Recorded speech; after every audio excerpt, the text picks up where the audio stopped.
I'm Brit Bingold, and you are listening to Season 3 of Learning Unlocked.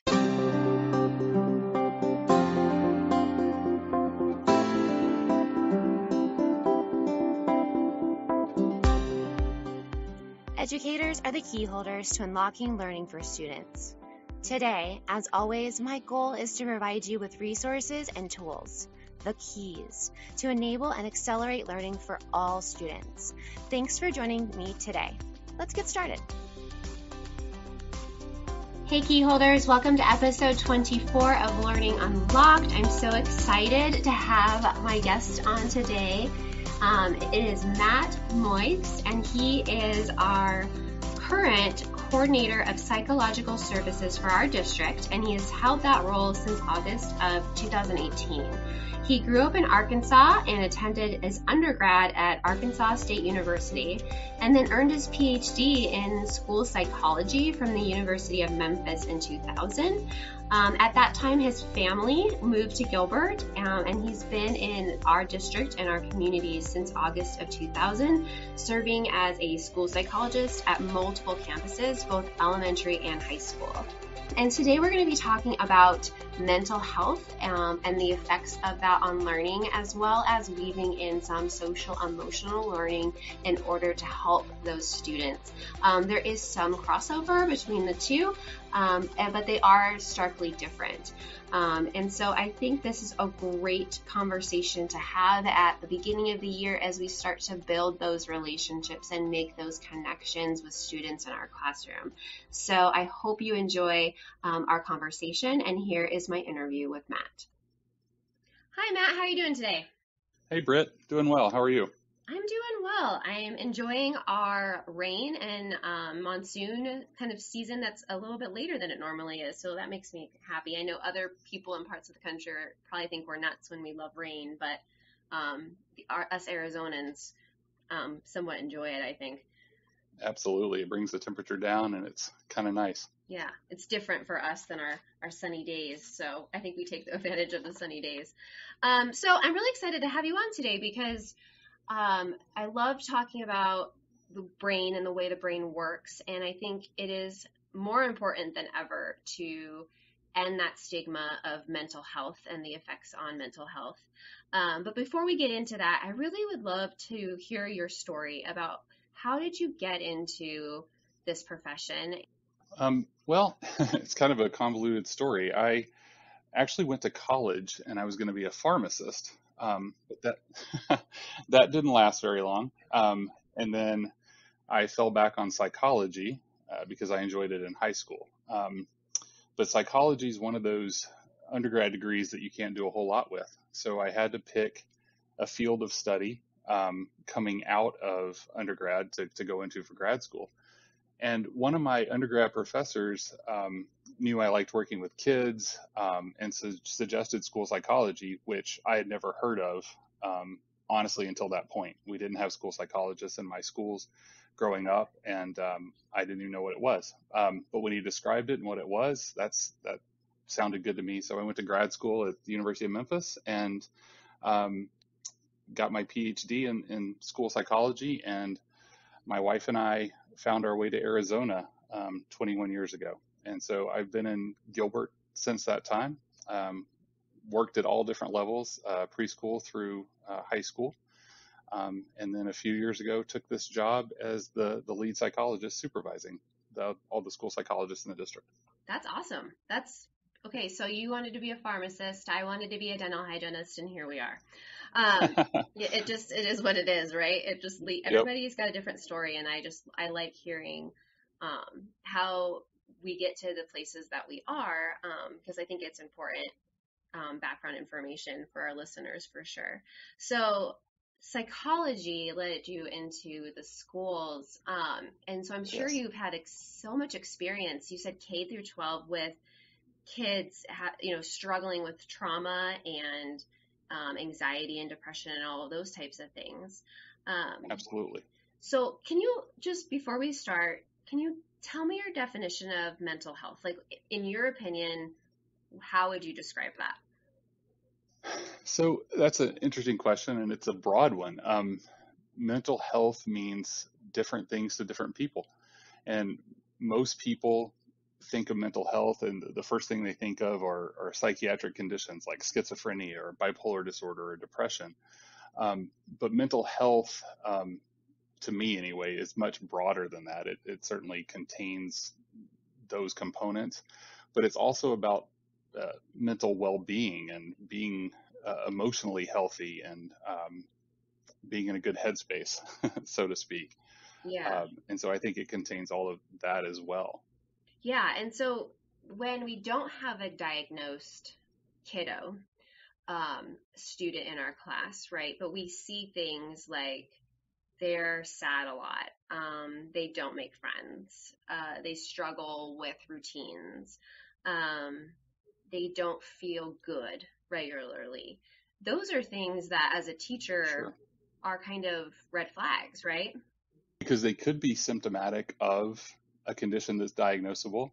They could be symptomatic of a physical condition. But what they could also be is just a kid who's not very happy and is struggling with stress in their life, dealing with trauma at home. It may not be something that they would ever get a diagnosis or a diagnostic code from a psychiatrist for, but that doesn't mean they don't need support and don't need help, that we can, as educators, we can help with. Right. So let's say we have a student and we're noticing, okay, we don't have a diagnosis of this child. There's no, nothing on them, in our Infinite Campus is what we use or whatever we get. What would you suggest for the teacher? Would they go to the school counselor, find the school psychologist, talk to the kid first? What would the steps be for an educator who's noticing a kid who is completely sleep deprived, doesn't seem to be well adjusted, just has a very low self-esteem? Obviously as a teacher, you've probably already done as many things as you could to build them up in your classroom for them to feel like they have good self-efficacy and a good self-concept, but none of it's working. Where do they go from there? Because I remember as a teacher just feeling like I don't really know how to address this, with the student, with the parents, with what do I do? That's another great question. So backing up a little bit, you said that you, as a teacher, you would have already done a lot of different things to try to build them up, and that's fantastic, because kids are much more likely to open up to a teacher, or at least express to a teacher that they're struggling, than some strange guy like me who calls them down to their office, right? Well, a lot of my kids would do it in their writing, right? Because I was an English teacher, so we would have, all of a sudden I'd get this journal prompt or something, and I'm like, oh, well, that's not, you know what I mean? So, and then you get that, do I escalate this? Do I pull the kid? It kind of put me, because I don't have a psychology background, really. I took the child psychology one course I was supposed to take as a educator.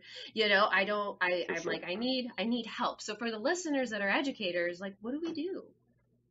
Well, and so you would definitely have made a connection with a kid. We don't want you doing counseling or providing support. Right. Yeah. But you should kind of seek out the members of the behavioral health team on your campus. So at an elementary level, you got a school psychologist, you got a school social worker, even the nurse or the health assistant. Okay.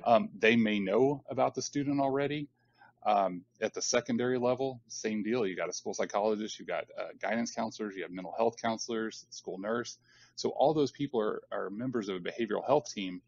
And so they're definitely involved in keeping tabs on kids who are struggling, providing support when necessary. So they may be aware of the student already, but if they're not, they definitely need to know that you've got a student who's struggling, who's expressing concerns about their mental health, who isn't doing well in school for one reason or another. And so you start with a conversation with them and come up with the best plan of action. Okay. That's good to know. Because, I think as teachers, our hearts go out to the kids. That's why we're in the profession. And so we want to be the fixers, I guess, or the toolbox. And I think we need to let the professionals be the toolbox and let us maybe sometimes just be what my husband and I call the tissue or the bucket, for the student, let them just get it out, but let the professionals handle maybe some of the other things that need to go on with the student and the family. And that's absolutely true. But as a teacher, teachers are going to play a huge role in that, in talking to the student about being open to accepting that help from other people. Okay. Because the student, either through their writing or through a conversation, is opened up to that teacher, so they clearly have trust in that teacher. Right. But especially at a high school level, they likely haven't formed a bond with the school psychologist or the school guidance counselor, at least not yet. And so that teacher can serve as the bridge for, hey, you're telling me some stuff I'm kind of concerned about. I've got a great person you can talk to about that. Yeah. And so you can say, you can always talk to me, but I really want you to be talking to this person. Okay. Yep. So that's great. That's perfect. I really wanted to just start with that, because I always felt, I always did go to those people, but I know there's a lot of teachers that, especially new teachers, get cases like this or students like this, and they're like, oh my, like, I don't know what my first, course of action is.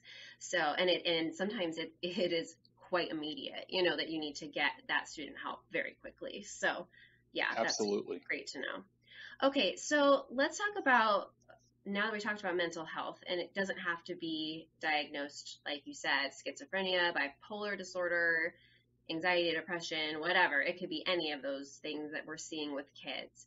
And especially coming off of a pandemic, and just the whole back and forth between remote learning and in-person learning. What are the effects of mental health on students' learning, like in the classroom? Well, there can be quite a few effects from mental health on how they're performing in the classroom, and they can be really severe. So if you've got a student who's, back to the diagnosed conditions, has depression, for example, their motivation wanes significantly. They don't feel up to completing assignments. It's hard to even come to school. And so that's like the obvious example. You're only seeing a student 2 or 3 days a week, and when they are there, their head's on their desk and they just aren't engaging. And it may not be quite that severe, but the effects can be the same if you've got a student who's dealing with stress all the time. Their anxiety is really high, so they're constantly in a state of worrying and thinking about everything and overthinking, and so they can't get anything done because they're hyper vigilant on everything that's going on in their life, whether it's school or home or a combination thereof. So when all of that's playing a role, students are having trouble focusing on algebra, for example. Right. Like that's like the least of their issues at that point, exactly. Right? I was going to say another way that it impacts you at school is if you're stressed all the time, odds are you're not eating well, you're not sleeping well, you're not getting enough exercise, and so that those physical effects play a role as well, and it all starts to kind of snowball. And then unfortunately, when you start to fall behind, or students start to fall behind, then they get even more anxious about the fact that they're further behind, and that hole just gets deeper and deeper and deeper, unfortunately.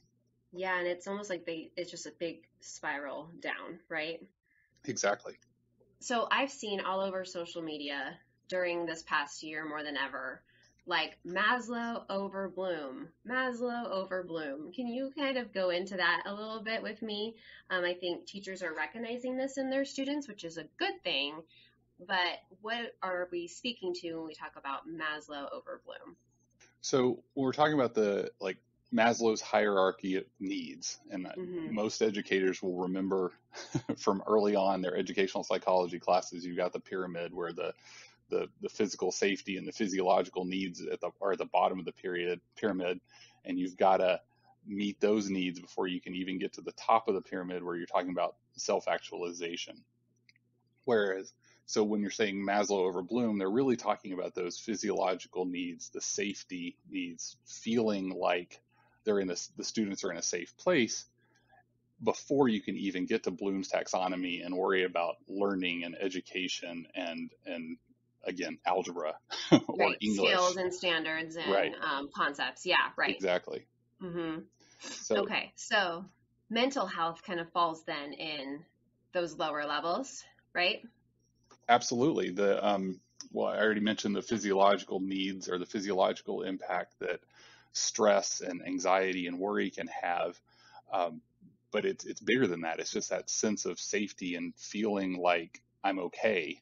Um, because if you don't feel like you're okay, then you're certainly not concentrating on your academic tasks and homework and everything else. So, as a teacher, if I'm noticing a kid that, and I've experienced this even as a student myself, but I've had students that have had real high anxiety or stress levels, and even depression. As a teacher, are there some strategies that I can use to help know where they're at? Because I think a lot of teachers, if you see a kid with a head down, might think, oh, they're just not paying attention, they're lazy, they're always, they're a behavior issue. But when they're under the surface, there might be a lot more going on. And is there could we, implement like daily check-ins where they have to maybe fill out something like, I'm feeling like this, and the teacher can maybe like anonymously check in with them. Like, what are some things that you've seen teachers do or have encouraged teachers to do in their classrooms so that they can help those kids as much as they can to get to the learning? The first thing that every teacher should do is kind of form a bond with their students. And obviously it's easier said than done with some students. Okay. And some students, you'd like form a connection that first day. Yes. Unfortunately, the students who often need that connection more than anyone else are the ones that it's hardest to form that connection with.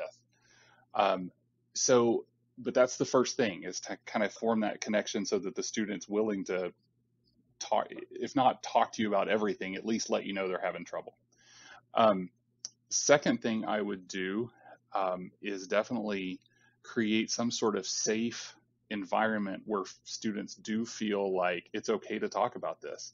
Like, my math teacher isn't going to lose his mind if I go to him and say, I didn't get my homework done because I was, really worried I had a rough night.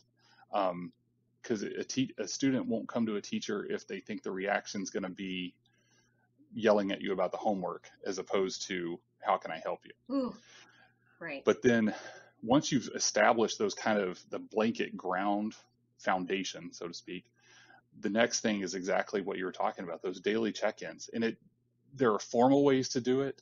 And I've seen some great ones where, like on a whiteboard, a teacher will have different, good day, bad day, awful day kind of thing. And students go put a Post-it note where they are, where it's anonymous, like nobody can know whose Post-it note is where, but a teacher could know. Yeah, they could put their name on the back or something like that. Yeah. Right. Or if you really want to be anonymous, you could have Google form check-ins where the student fills it out every day and just kind of lets you know how it's going.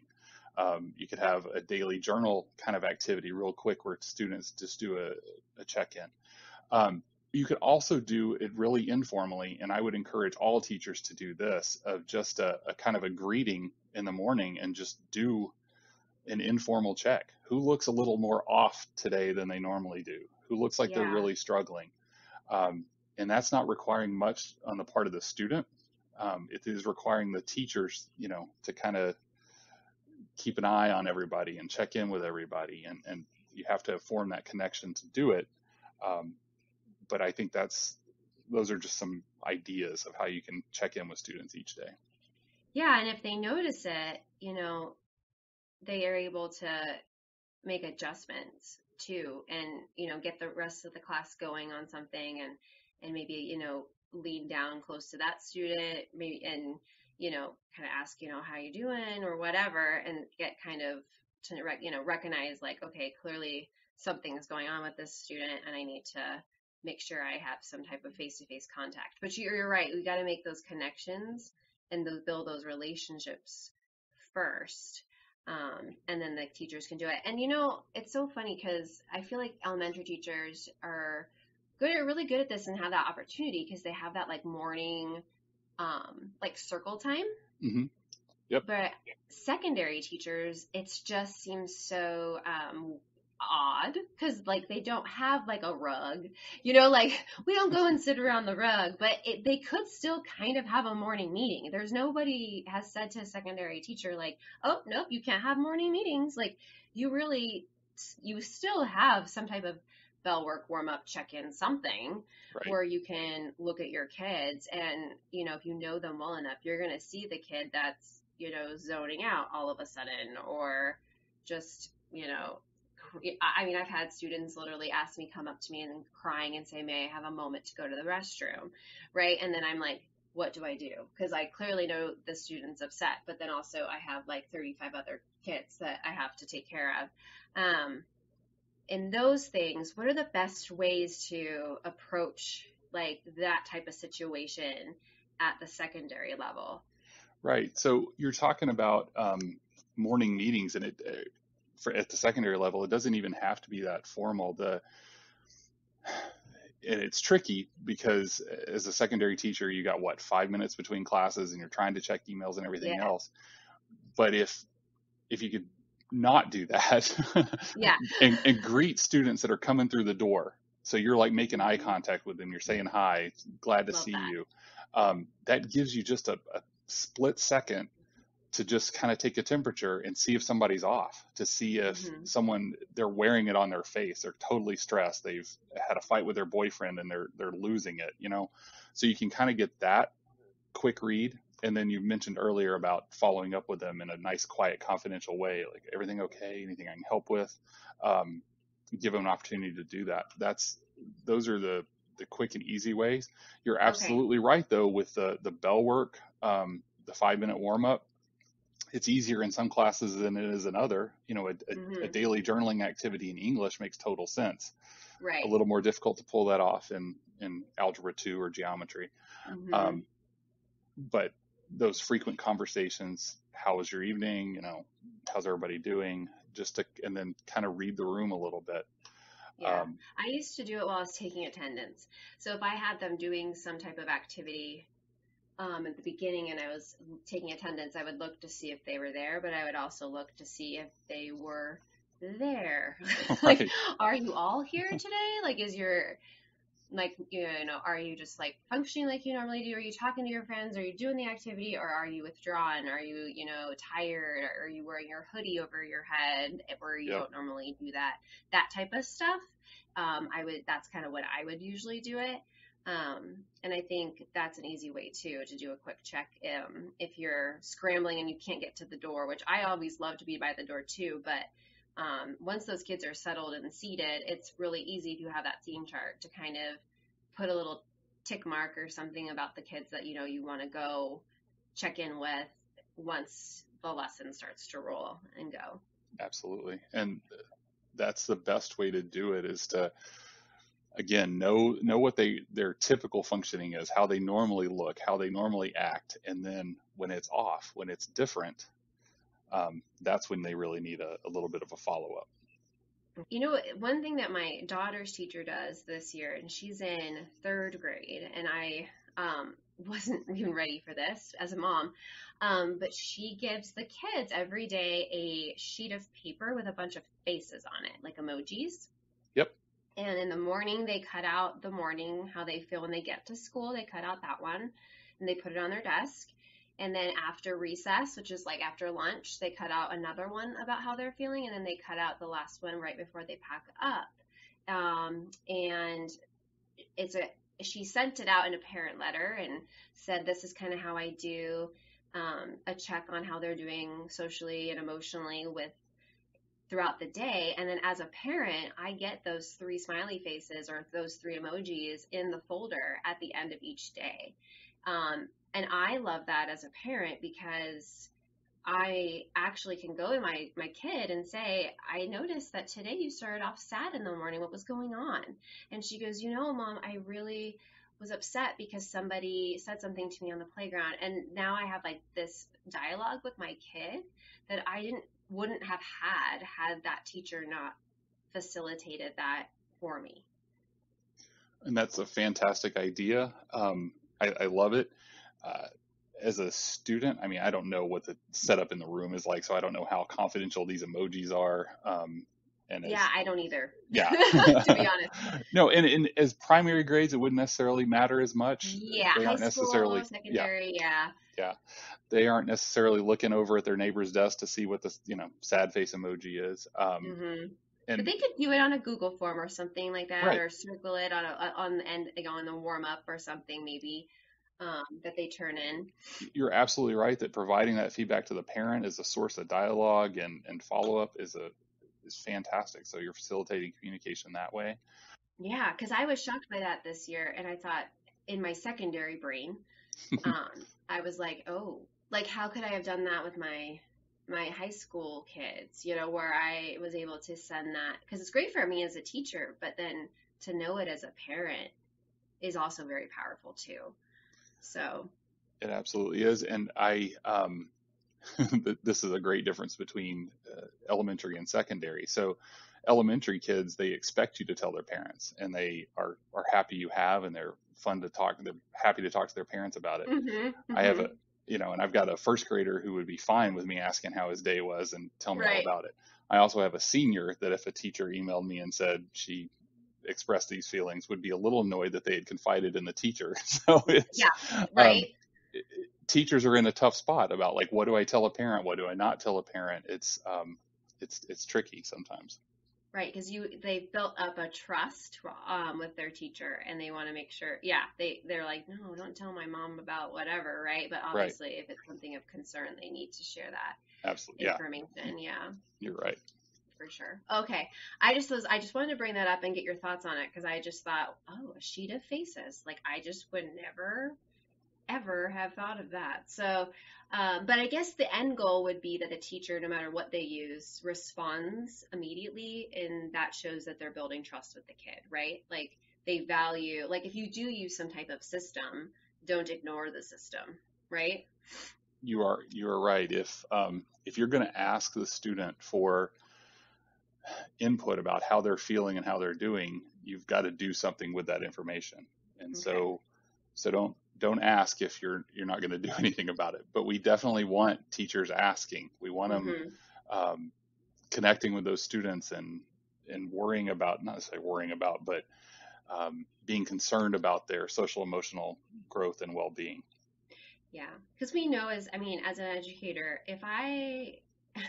if you're not mentally with me, like you said, that if a girl or a boy or whoever came in and they broke up with somebody and that is like their world, they're not listening to my Romeo and Juliet lecture. Like it's just not happening. Like, so they are in a different space. So we have to somehow figure out how to get them to a place where they can take in some information into that prefrontal cortex and not stay in that limbic system, I guess, that hyperactive area. And so one of the things that you mentioned was creating a safe space. Can you talk more about that? Sure. So when you're talking about a safe space, are you asking about like a safe place for them to share their feelings? Or are you talking about a safe place, like a quiet corner in a classroom they can go to? Kind of both, because I've seen calming corners in elementary schools and I love them. There's like Play-Doh in there and there's books and like happy pictures of pets and like all this awesome stuff. But then I go into, the secondary rooms and it's like, well, the classroom's comfortable, but like, I don't see like a senior being like, I need to go into the tent now. Like, so, Correct. right. Like, I don't want to go into the calming tent. Like, so I guess talk about it in both of those ways. Like, how can we create these safe spaces? Yeah. Well, across all grade levels, elementary, secondary, the generic safe space is that you're open to talking about feelings. You're open to listening to students when they are upset. You're not freaked out if a student comes to you and says, I'm really upset and I need somebody to talk to. You know how to have a brief conversation with them about them and then get them somewhere if they need more support. So if they Mm-hmm. need to go to the counselor, you know when to make that call. Okay. Um, and that's easier sometimes at the elementary level where you can talk to them for just a minute and redirect them and then they're okay. Mm-hmm. You mentioned the high school when someone comes in crisis and And I don't mean crisis in the sense that they're threatening suicide, but they've had a really traumatic lunch and you're not bringing them back in the next minute and a half. No. It may be that they do need to go to the counseling officer. If you've identified someone on campus that they can talk to, you can get them to that person. Okay. So all those are safe spaces, so to speak, and that you've created a plan, and you've talked to the students about that, and you're okay with all of that. A not safe space in that same sort of idea is someone who immediately glosses over it and just points at the student's seat and says, "I need you to get to work." That student's not going to feel safe coming to that teacher, and so we don't necessarily want that. Now, you're right at the at the secondary level. I can't imagine a senior or even a freshman saying, "Hey, let's take a moment and go into the calming corner." But those kind of calming corners, those flexible seating arrangements that you have at elementary level, especially, they're great if they're used appropriately. And you kind of have to work with the kids about when to use it, how to use it. Set some limits about how long they can be in there. Because there will be students at all levels that'll be like, I'm going to receive my education this year from the calming corner. And you can't really have that, right? Right. So, but they are great spaces for kids who just need to take a minute. And at the secondary level, taking a minute can be just running to the restroom for a minute. At the elementary level, it's great if we can keep them in the class so we're not sending them down to the nurse for half the day. If they can redirect themselves in that calming corner in just a couple minutes, that's even better. So. Yeah, and I think it's also good if modeling that it's okay not to be okay. So like as a teacher, I could say like, oh, I had this. I mean, I remember even just being really vulnerable with my high school kids. And when my son was 1 and he was in daycare, and like, I didn't sleep last night because he's got hand, foot, and mouth, which is really gross. And I literally I can't function right now. And so I'm going to need a minute, just to get it together. You guys keep working. And I think by modeling those behaviors of it's okay not to be okay all the time, adults feel this too, helped my kids come to me sometimes when they were feeling like I'm not okay right now. And I know that's hard for a lot of adults because it's hard to be like super vulnerable in front of a group of kids, but I do think they begin to trust you and you become more credible in their eyes if you take the time to give them. And it was like a 2-minute story. I didn't lose really much of my class period teaching time, but I gained so much credibility and trust with my kids by just letting them into my life for just a second, and just saying, look, I just had a really rough night and I just need to take a minute, and I'll be back in just a minute. And I think they appreciated that honesty. And they absolutely did. And you also modeled for them how you can not be okay for a minute and take a moment and get yourself back into a good space. Take a breath. And they need to see that as well. If they think an adult is perfect all the time, they don't know that it's okay not to be okay, and then how to get out of it when you're struggling. So I was just thinking, like, especially if a kid at home always feels like they have to be okay or something, like, you know what I mean? Maybe their home life is really like it's very strict or structured. It's nice to have a teacher. I remember having a teacher just being like, oh, I'm really stressed out because blah, blah, blah. And I was like, oh, you're stressed out? Like what? Like, you know what I mean? Like it was rare when I was in school for a teacher to talk about themselves, not super personal or anything like that, but just like, give enough to the students to bond and build a relationship. Correct. And a lot of our students now are facing so much pressure at home to be perfect, whether it's test scores or athletic accomplishments or all of the above, that it's okay for them to know that they don't have to succeed at everything, especially not the first time they try. It's okay to make Right. a mistake. It's okay to have a bad day. And there are ways to come back from it. Mm-hmm.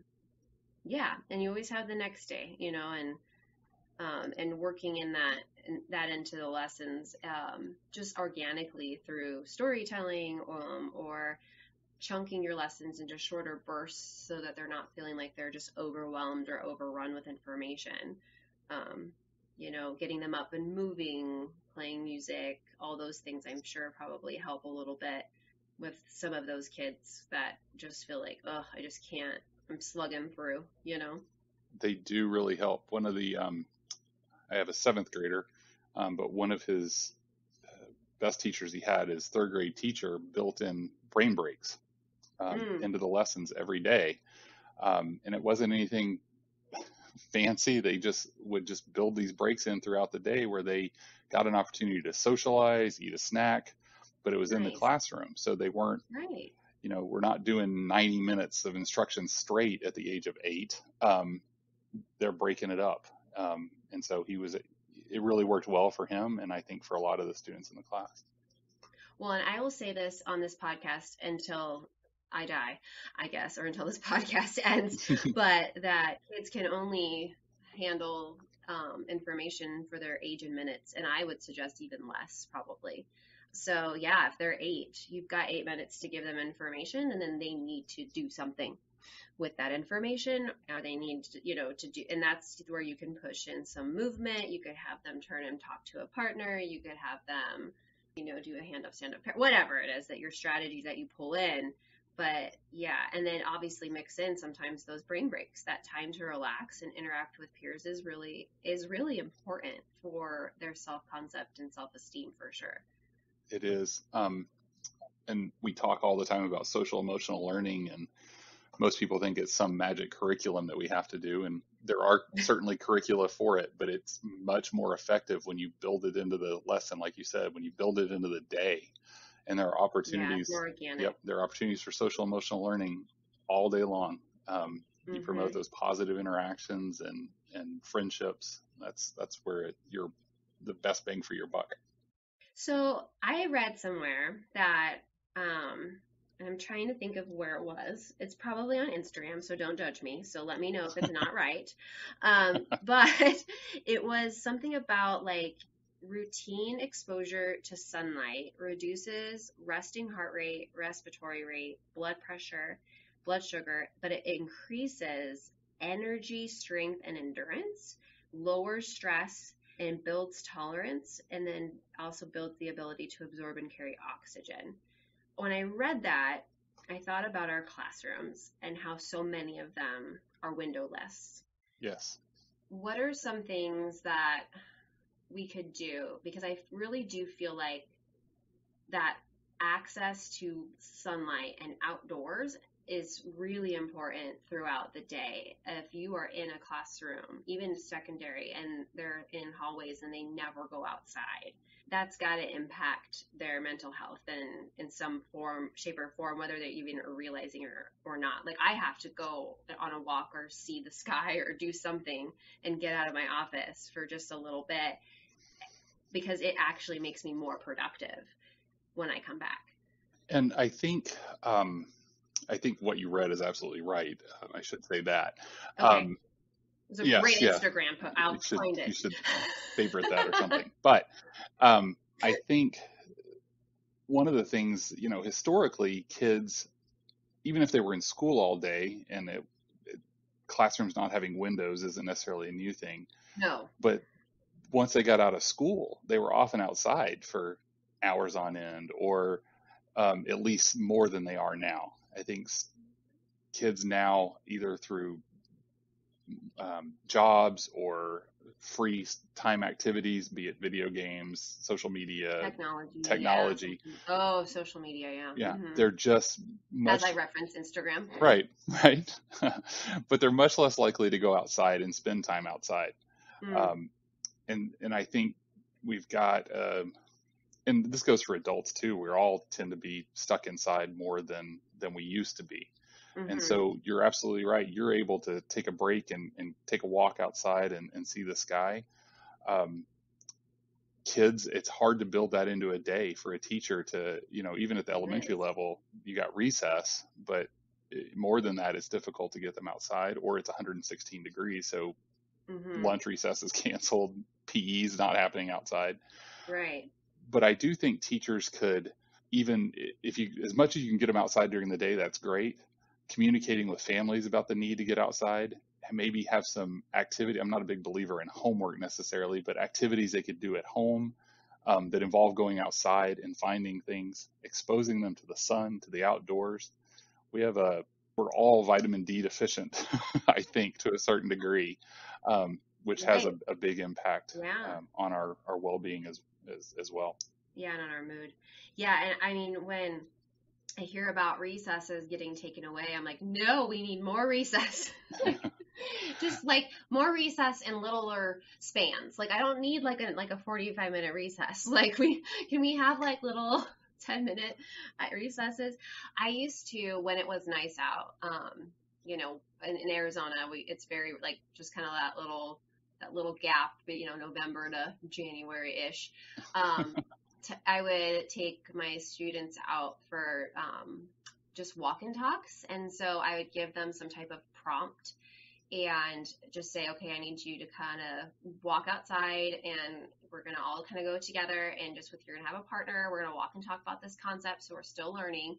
Of course, did I know they were going to talk about that for 5 seconds and then talk about whatever else? Absolutely.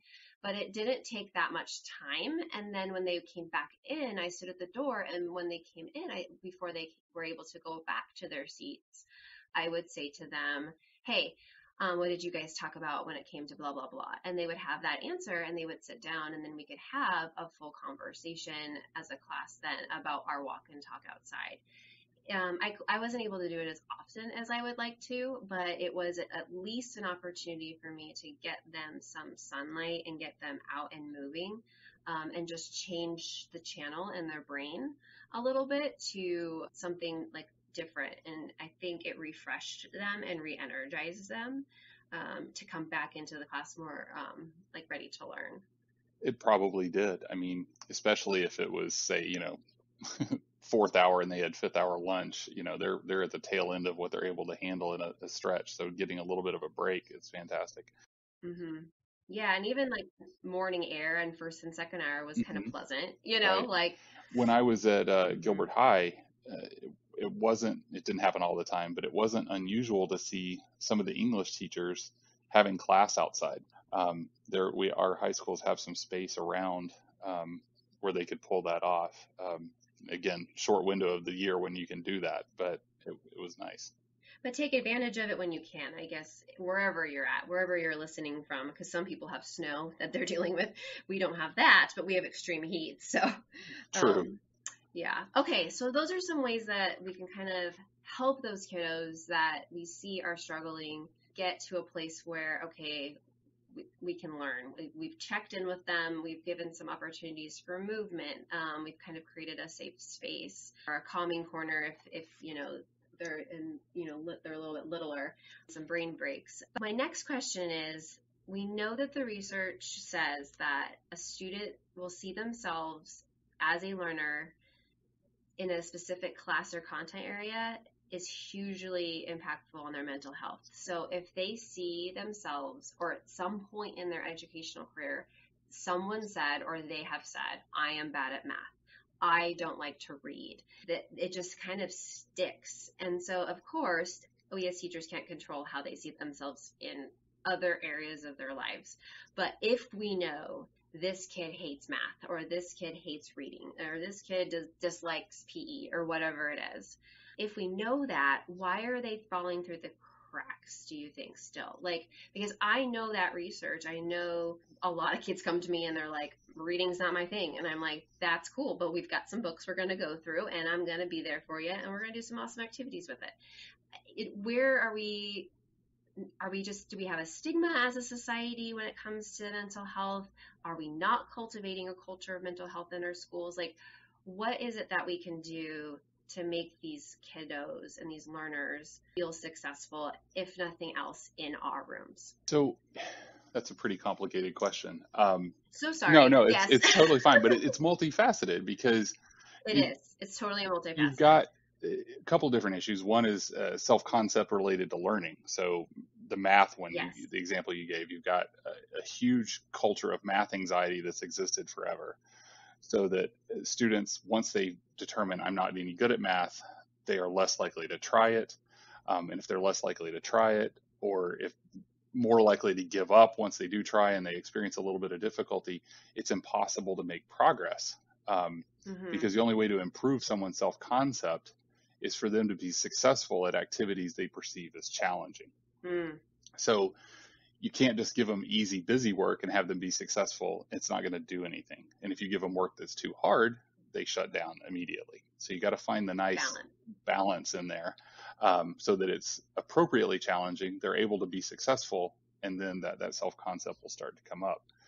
But bigger than that is the whole mental health issue. So that if students aren't comfortable talking about why they don't want to try it, or why they feel the way they feel, they're either at an elementary level maybe just going to act out. The math worksheets come out, or the math instruction starts, and the kid starts getting out of his seat and leaving the classroom, or worst case scenario, flipping desks and everything else. And it Right, may, which happens. I mean, time tests bring out the worst in me. yes, because your stress goes through the roof. And now imagine you're a second grader with little impulse control and no executive functioning and a history of trauma. That desk is going to get turned over. Totally. Yeah. um, so recognizing that is kind of the first step, that it's not a behavior issue. We're dealing with stress and trauma and mental health, and so we need to treat it differently. Okay.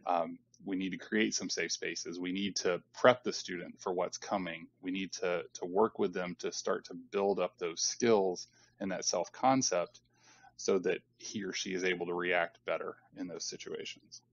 And maybe give them different opportunities or different ways to show their mastery of a skill that isn't as anxiety inducing to them. Oh, correct. Like, it doesn't mean you have, there's nothing that says everybody has to take the same time test or has to do the same book. There are ways we can do some alternative curriculum or different activities, or if a student doesn't want to write their answer, if you're able to talk to them and, if writing, for example, is what triggers them, if they're able to give you their answer orally, then that'll work. If they can show that they've mastered the skill, then let's do it that way. Because I think that was what I learned really late in my career, was the way to foster a culture that values the student's mental health was to give them more options of how they showed me that they can master a concept. Like, I want to do like speeches in my class, but I have two kids that are petrified of doing a speech. Absolutely. Then I just need, they wrote it, but then they were like, can I just give it just to you one-on-one at lunch? Yes. Like, not every kid's going to be a public speaker. Like, it's okay. Like, I just, and other teachers are like, no, they have to get up and they have to do it. And for me, it was more about, they can do it. The speech is brilliant. It's more of them just doing it in front of others. I think you're definitely onto something. Younger teachers or teachers who are newer to the field. Well, teaching is hard in general. Let me say that. But teachers who are new feel like the one thing they can do to make it controllable is to be in charge of everything. And that if everybody will do exactly what I say, then I can control the environment and it will go like it's supposed to go and everybody will learn. And I'm a good teacher if everybody's doing the same thing at the same time in the same way. Yes. And it takes a little while. You have to get a little more comfortable in your own skin in front of the classroom to know that it's okay if that doesn't happen. And you have to figure out what you're trying to get out of the lesson. So right. if it's not a drama class, let's say it's history, and you've got this, you've said speech, giving speeches was the example you used, and that's a great example. But it's not drama. So the being a great orator isn't what we're looking for in history. Right. If you can do get the concept, the kid can give it to you at lunch. They can record it now and right. do it on video. Some students are fine doing it on video. That works just as well. you as a teacher realize, okay, they did exactly what I needed them to do. They understand what I want them to understand, and then that's okay. Yeah, they mastered the skill. Hmm. Yeah, it took me a long time to realize that. And I think that's why I just wanted to mention it on the podcast with you today, because I think as a kid looking back in my education, there's times where I wish teachers would have just given me an opportunity. I always said to my parents, I'm a horrible multiple choice test taker, and I said I could, if I was able to write a paragraph of why I thought it was B, I would probably get it right, and even though it was supposed to be A. I always wished that I would have other opportunities to show what I knew besides a test, and I don't know why I didn't take that with me. I think just the fear and the anxiety of being a first, like in that new teacher zone, you're just trying to make sure, no one's throwing Pop-Tarts at other kids. And you know what I mean? Like you're just trying to do all those things, but just like You're trying to survive. you're trying to survive, right? And I think if we just take a step back and listen to the kids like that and foster that culture and build those relationships, actually your life's going to be a lot easier as a teacher, because your kids are going to trust you more. They're going to feel like they belong. They have a place that they can go, that they feel like they have a sense of self, and they're not going to hopefully be as anxious as I was as a student. I was always very anxious and wanted to get the good grades, and I get the scholarships and all of those things. And I think there are a lot of kids like that, more and more now, more than ever, because everybody's all about comparing themselves and doing better than their neighbor, so to speak. So there's a lot of pressure on kids. And social media pushes that hard, for sure. It definitely does. They do compare themselves on the internet to other people, and I'm like, that is totally a highlight reel of someone else's life. Please do not compare yourself to someone's best day. But yes, it is hard for kids, for sure. Okay, are you ready for rapid fire questions? I will do my best. Okay, all right. So number 1 is education is, and then you fill in the blank. So education is? Very important to everyone. And if appropriate supports are available, then it is kind of the great equalizer in society. Oh, wow. You just Atticus Finch added, yeah. Then doesn't Atticus Finch say that in To Kill a Mockingbird? I should know. I'm an English teacher. But yes, education, it can be the equalizer. But again, I love that you threw in if the appropriate supports are available. Because if they're not, then it is a place where it could be completely inequitable, right? Awesome. Okay, the second one, what inspires you?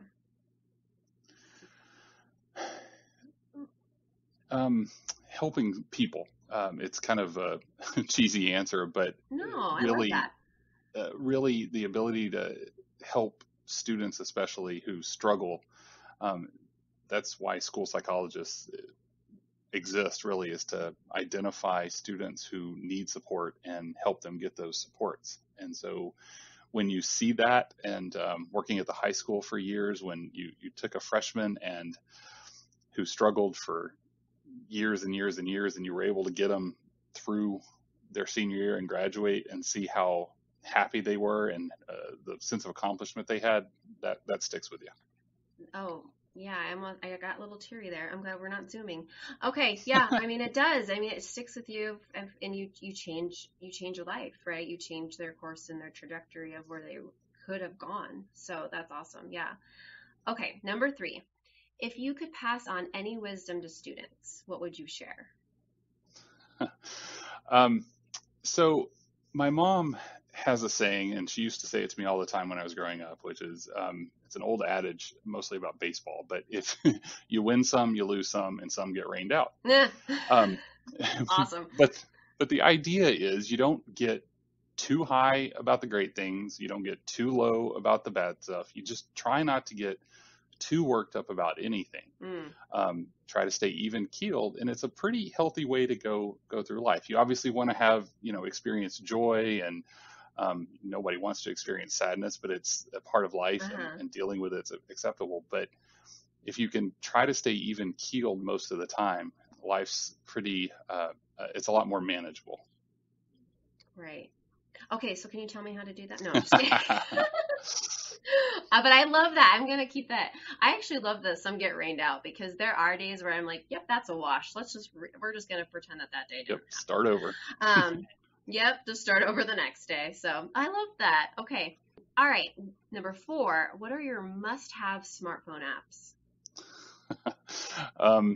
So I like the Calm app is great for self-care, and there's some offshoots of it. They have different things you can do with it. I have Headspace, and I like that, but I haven't tried Calm. Calm, yeah, calm.com. There's a free version. Oh, cool. So those are great, and there's lots of different ones. There's some other ones if you need some help getting to sleep. There's Rain, where it just plays nature sounds. So any of those kind of relaxation apps are good. What I use my smartphone for, unfortunately, is more of a lot of Twitter, Facebook, Netflix, stuff like that.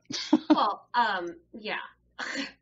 Like I just mentioned, I got some type of psychology off of Instagram. So you're in good company. So don't feel bad for that. But I think having a mix is good, right? As long as we're not living in Netflix or whatever. Right. Definitely. I use the Google app all the time too, for whatever reason. I think that's the third most used app on my phone. I'm pretty sure that's on mine too. Because, I mean, what do we do before we had Google? I kind of remember. It's like, I faintly remember card catalogs, like at the library. So, okay. Number 5, what song do you know all the lyrics to? None, actually. I can't sing at all. Okay. There are those games you play where they'll play a few bars and you're supposed to identify the song. They play it at conferences now. That's like a thing. I'm awful at it. You're like, please stop. I don't like this. Yeah. Nobody wants me on their team. I need to hear the whole chorus and then I might be able to get it. That's not my thing. My family and I do a lot of road trips across the country, and this summer we listen to the Hamilton soundtrack a lot, so I do know most of the songs to that, but I couldn't sing them for you. That soundtrack. Yeah, Skylar Sisters. Oh my gosh, my daughter is Peggy on the way to school. It's really bad, and she's like only 9. I don't know if that's a good parenting thing, but she plays Peggy and I play Angelica. Okay, that was awesome. All right, if listeners want to learn more from you and mental health in general and how to help students, because we kind of blur that line. We talked a lot about mental health and social emotional learning today. Where can they find that information? So the websites for the Arizona Association of School Psychologists, the National Association of School Psychologists, both of those websites have a ton of resources. Okay. CASEL, which is CASEL, which has a lot of information about social emotional learning, is another great website. Okay, awesome. I've used CASEL a lot, but I haven't looked at the other ones. I'm going to look at those. Okay, and then could they email you at your Gilbert Schools account if they've got any other specific questions that they have about implementing some of these ideas in their classroom? Of course. matthew.moix at gilbertschools.net. You can email me and I'll happily answer any questions I can. Okay, that's awesome. Well, thanks so much for coming on and chatting with me today about this. I just feel like it's such an important topic. I think a lot of teachers will benefit from just knowing that it's okay to implement and weave in these things. I know they feel like they have so much to get through with their content, but it is so important to get kids in a place mentally, in a healthy place mentally, before they can really reach the content. So I think it's an important conversation, and I appreciate you being here today to do that with me. Well, thanks for having me. I really enjoyed it. All right. Thanks, Matt. Have a good one. You too.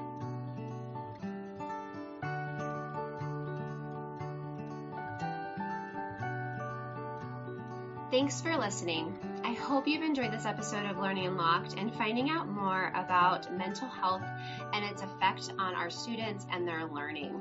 I absolutely loved some of the actionable steps that Matt mentioned about when you see a kiddo in distress, of how to contact the counselor or the school psychologist or the nurse, and just how to create that safe space as a teacher, and that it's okay not to be okay all the time. I think those are just important points in having that healthy balance that he talked about. I for sure need to work on that myself. So I think it was a really great conversation, and I got a lot out of it, and I hope you did too. If you listen today as a GPS educator, you can receive PD recertification credit by visiting our Employee Hub page and navigating to professional growth and then digital PD courses. Just a reminder that we are on Facebook, Instagram, and Twitter at GPS Prof Growth. That's GPS PROF GROWTH.